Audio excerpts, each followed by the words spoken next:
Hello, everyone. My name is Clyde Bimbo, and I have the pleasure of narrating this story for you. What kind of story will this be? Well, I can't say myself, as I am reading as I go along with each script given to me once per week. But I can say that it will be an interesting one. With the lack of information given to me and the secrecy of it, I can only assume the writer wants to keep me, the narrator, and you, the viewers, on your toes. The most I can say about the story is that it's an action-adventure fantasy story, typically centered around good versus evil, while filled with lots and lots of interesting characters. So sit back, relax, grab some popcorn, grab some soda pops, and have a laugh here as we begin the story. The story begins with no name. I guess it's been left out for me for some reason. Oh well. It begins in modern-day Toronto, where we're introduced to our main character, Max Dougal. It's a nice and sunny, bright day where he's walking down the street, minding his own business, Saturday Night Fever style.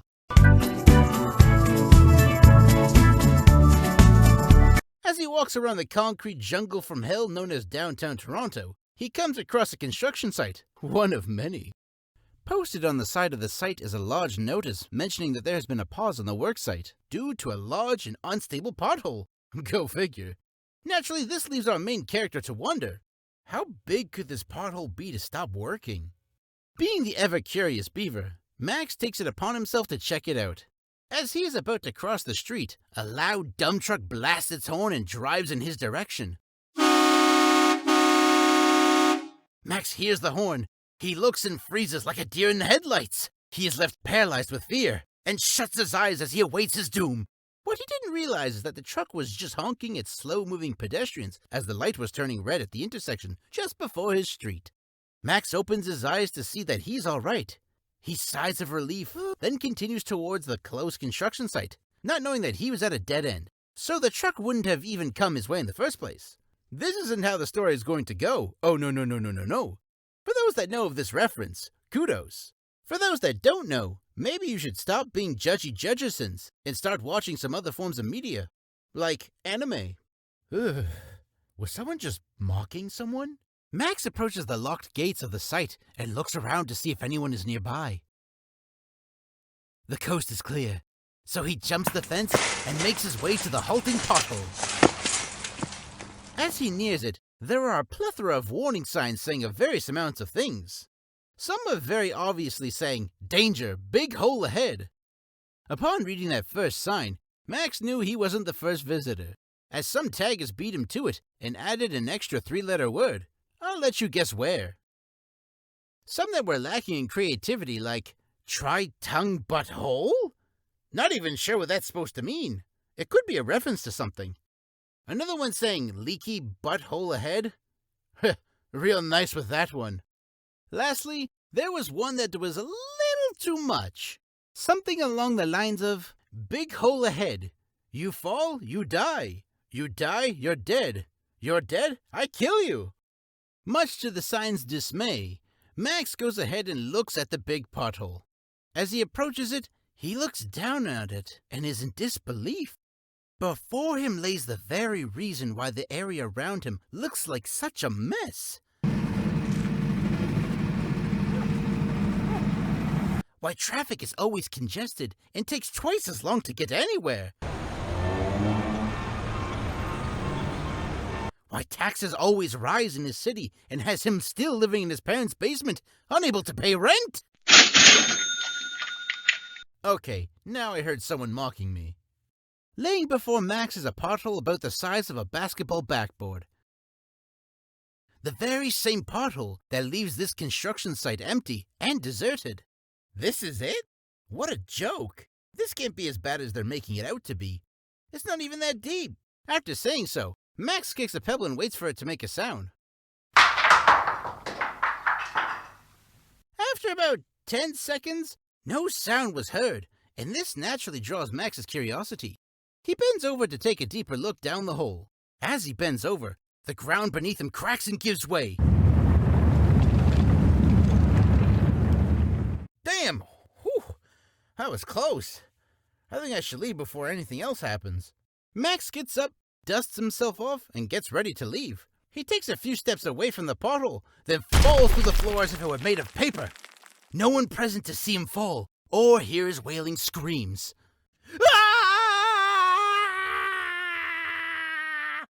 As Max falls and screams, he sees the light of day shrink and fade fast above him.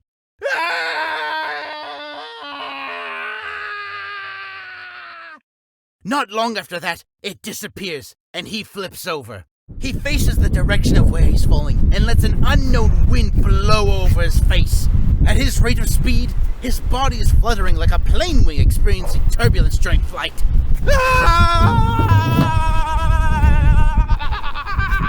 Soon a light shines bright with a spectrum of colors that quickly fade in, then fade out. And once they leave, Max smashed into a ground of darkness and is knocked out cold.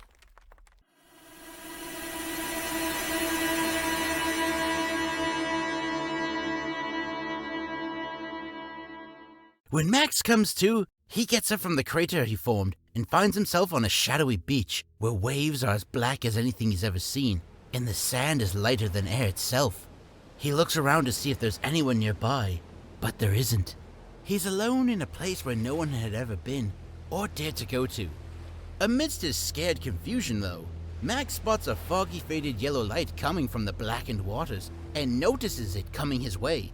He runs to the edge of the waters, waves his arms out and shouts out, "Hey! Over here!" The light gets brighter as it fast approaches him, and when it reaches him, Max sees that it's an empty rowboat with some sort of fog light on it. He is confused, but seeing as there's nothing else for him to do, he gets on the boat. As he does, it slowly pushes away from the beach and embarks across the shadowy waves, making a short and calm ride to where it came from originally. After a little while, the boat reaches the other side, docks itself, and Max disembarks. After disembarking the boat, it disappears, and he looks to see a set of stairs leading up. He makes his way up the stairs to reach the light, only to be met with a gimp man holding it. "So, you finally made it, oh chosen one. Come, follow me, and best to stay in the light." Huh? Who are you? Where am I? What the hell is going on here? "Hush, and do as I say, lest you fall into the unending despair that surrounds this realm. I shall enlighten you of your queries as we travel to my master." With nothing else to do and nowhere else to go, Max is left to follow the gimp to wherever he leads him. As he follows the gimp man around, he looks to see that the area is similar to the beach he's landed on. It's all dark, dead, dreary, shadowy landscapes that are slowly vanishing before him, like a lit candle burning away at the wax. What is this place? This is the land between realms, limbo, so to speak.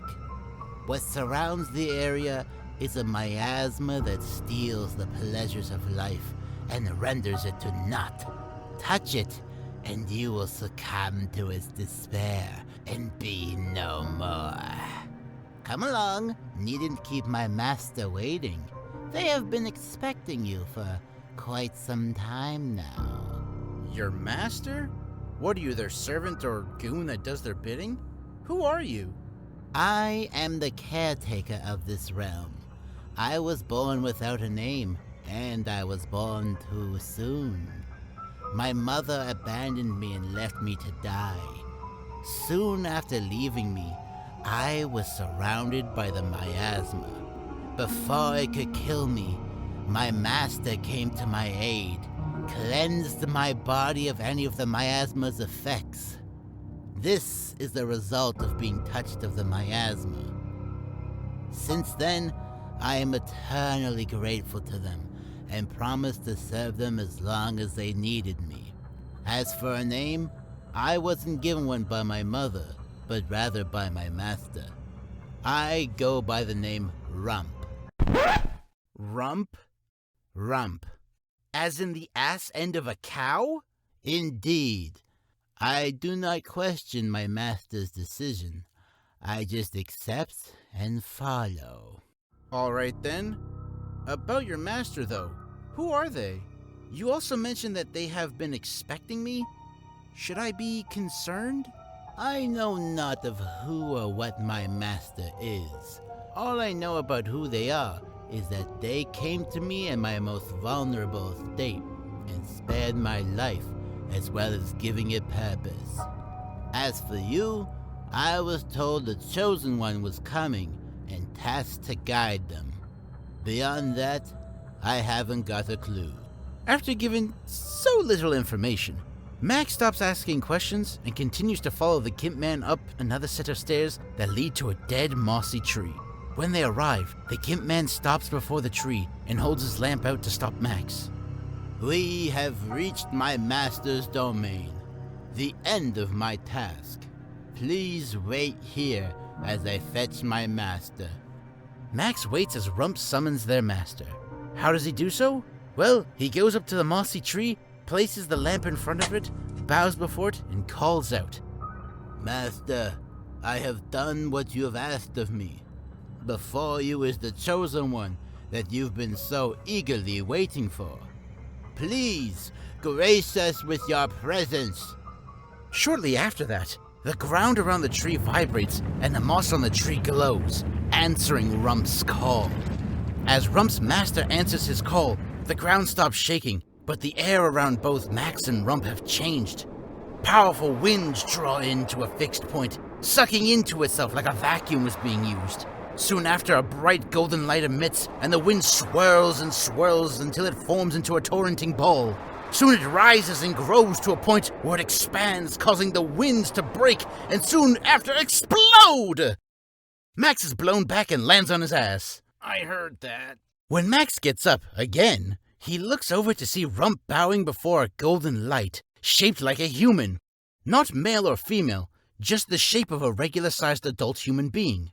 Max is flabbergasted by what is happening all at once, leaving him speechless. While he remains gobsmacked, the entity before him steps down, touching the ground, warding away the shadows of the area. It walks slowly towards Rump. Rise, my faithful servant. You have done well by me. Thank you, O benevolent master. Is there anything more you need of me? No. Your services are no longer needed, and you are free to leave. However, you may stay if you wish. Thank you, master. That is very gracious of you, master. I will stand by and be as quiet as a mouse. Rump hobbles away and patiently watches on the side and waits to see what's going to transpire. Rump's master, on the other hand, looks towards Max after finishing addressing Rump. You there, honored guest, come forth. Max looks around thinking there was someone else with him. Who? Me? Yes, you silly fool. You are an honored guest here in my chambers. Oh, okay, well, thanks. And may I say, you have a very swell place you got here. It's very hospitable. Cease your empty flatteries. I can already tell that this isn't going to go as planned. Nevertheless, I am willing to overlook your childish remarks and mannerisms due to what you have just experienced. Why, thank you. Let me first address why you are here and say what happened to you was no mere coincidence, no natural fault or malicious intent brought upon you by another. Really? Yes, because I brought you here. Excuse me? I was the one that made that pothole. I was the one that put all those enticing signs up. I was the one that made you fall down to here, and I did so with a purpose. I see. Would you care to enlighten me of your reasons then? Indeed. I am known as the Master of Fates. I rule over another world that is much like yours. In that world, there are 4 major continents that work together. However, over the past century, there has been a corruption taking place and spreading across the world. It started in one of the 4 continents known as Galavandriel. Sadly, It's going through turmoil and needs the help of a special someone. That special someone just so happens to be you. Damn, that's pretty deep. Quite so. It's gotten so bad that even I, the primordial being, can't step in to do anything, for I have banned myself from meddling in the affairs of mankind. If I were to intervene, then the people would be too reliant on me and would do nothing for themselves. You know what I'm saying. After hearing such utter nonsense, Max can't help but smack himself in disbelief. Excuse me? So you mean to tell me that you, Mr. Big Bad Godlike Being that watches over humans from another plane of existence, can't help the very people that you created because you told yourself that you wouldn't intervene? Tell me, what kind of gabagool of a mess is there that you so direly need me to do your bidding? But I never asked for your help. Yes, you did! You said so yourself that you caused me to fall down here, and that I am the honored guest, or as your gimp servant over there said, I'm the chosen one. Well, I didn't ask yet, but I was about to. Right. So what? You're just gonna give me some pointless exposition that'll drag on for, I don't know what, 20 to 30 minutes? Then wrap it up by saying that you have already wasted enough time and that my help is urgent. Then you'll earnestly ask me to give up my normal life that I had back at home to help a world where I'll know nothing about but will be rewarded handsomely by being claimed hero of the realm or some crap like that. Says the almighty powerful being that needs a gimp servant to do his bidding. That's rude. Shut up, Rump. And screw you, Master of Fates. Where's the friggin' portal to your precious Galavanderdale place, huh? Let's get this over with, eh? I ain't got time to mess around in this make-believe place of yours. It's over there. The Master of Fates points to the left where a portal opens. Max storms off towards it in a fit of uncontrolled rage. Before he steps through the portal, he stops and screams one last thing at the Master of Fates before leaving. Hey! Master of BS! Before I go and run through a gauntlet of trials, are you gonna give me anything that'll aid me on my quest? He pauses and looks embarrassed, then looks down at Rump. Was I supposed to prepare something for him? Rump shrugs. Ugh. Max angrily storms back through the portal. Soon after, it vanishes and begins his adventures in Galavandriel. Shortly after leaving, the sound of someone sobbing and weeping can be heard. The Master of Fates was deeply hurt by Max's ungracious attitude and breaks down in front of Rump, who tries to console him. There, Master. It's all right. And that is the end of episode 1, folks. Thank you for coming by. I hope you enjoyed, and I'll see you next time in episode 2, where we officially begin Max's adventures in Galavandriel.